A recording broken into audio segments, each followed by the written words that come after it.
বাংলাদেশ জাতীয়তাবাদী দল বিএনপি মাতামহরী সাংগঠনিক উপজেলা বিএনপির সংগ্রামী সাংগঠনিক সম্পাদক সাবেক যুবনেতা জনাব আশরাফুল ইসলাম কিদির সহ আমার সামনে বসা নেতৃবৃন্দ, বিএনপি যুবদল, কৃষক দল, ছাত্র দল, শ্রমিক দল, মৎস্যজীবী দলের নেতৃবৃন্দ, আমার প্রাণপ্রিয় সংগঠন বাংলাদেশ জাতীয়তাবাদী স্বেচ্ছাসেবক দল মাতামহরী সাংগঠনিক উপজেলা স্বেচ্ছাসেবক দলের পক্ষ থেকে আপনাদেরকে জানাই যে এই শুভেচ্ছা ও সংগ্রামী অভিনন্দন। সংগ্রামী উপস্থিতি, আজকে বক্তব্য দেওয়ার পালনায় যেহেতু আমাদের সিনিয়র নেতৃবৃন্দ অনেক রয়ে গেছেন, আমি সংক্ষিপ্ত শ্রমিক দলের দু একটি কথা বলে আমি আমার সংক্ষিপ্ত বক্তব্য শেষ করব। সংগ্রামী প্রিয় উপস্থিতি, 2008 সালের দিকে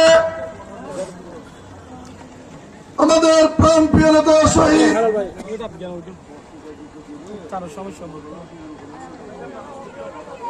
ইকবাল বদরি, যিনি এই মাতামহরী সাংগঠনিক উপজেলার সাধারণ সম্পাদকের দায়িত্ব ছিলেন, তখন এই মাতামহরী উপজেলা শ্রমিক দল গঠন করার জন্য সেই দিন আমার মামা বলেছিলেন, বাগিনা আমাদের মাতামহরী উপজেলায় একটি শ্রমিক দলের কমিটি করতে হবে। সেই সময় আমরা কয়েকজন মিলে আমাদের প্রাণপ্রিয় অভিভাবক